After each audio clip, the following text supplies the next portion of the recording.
نبی اکرم صلی اللہ علیہ وسلم نے فرمایا، جو روزہ دار جھوٹ بولنا اور اس پر عمل کرنا نہ چھوڑے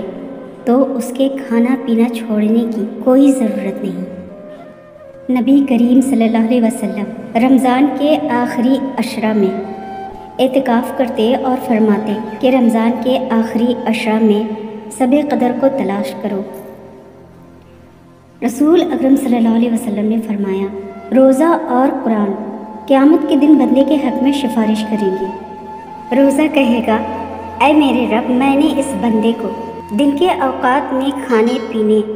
اور سہوت سے روکے رکھا تھا، لہٰذا تو اب اس کے حق میں میری سفارش قبول فرما۔ رسول اکرم صلی اللہ علیہ وسلم نے فرمایا،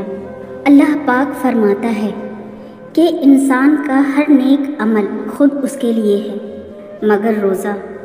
وہ خاص میرے لیے ہے اور میں ہی اس کا بدلہ دوں گا۔ رسول صلی اللہ علیہ وسلم نے فرمایا، روزہ دوزخ سے بچنے کے لیے ایک ڈھال ہے، اس لیے روزہ دار نہ فحش باتیں کرے اور نہ ہی جہالت کی باتیں کرے، اور اگر کوئی شخص اس سے لڑے یا اسے گالی دے، اس کا جواب صرف یہ ہونا چاہیے کہ میں روزہ دار ہوں۔ سیدنا ابو سعید خدری رضی اللہ عنہ سے مروی ہے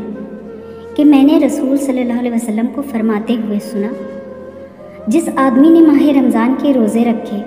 اس کی حدود کا خیال رکھا اور جن امور سے بچنا چاہیے ان سے بچ کر رہا، تو اس کا یہ عمل اس کے سابقہ گناہوں کا کفارہ بن جائے گا۔ رسول صلی اللہ علیہ وسلم نے فرمایا، جو شخص رمضان کے روزے ایمان اجر و ثواب کی نیت کے ساتھ رکھے، اس کے اگلے تمام گناہ معاف کر دیے جائیں گے، اور جو لیلۃ القدر میں ایمان و استحقاق کے ساتھ نماز میں کھڑا رہے، اس کے بھی اگلے تمام گناہ معاف کر دیے جائیں گے۔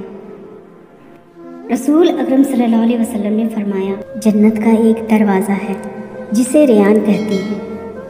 قیامت کے دن اس دروازے سے صرف روزے دار ہی جنت میں داخل ہوں گے، ان کے سوا اور کوئی اس میں سے نہیں داخل ہوگا۔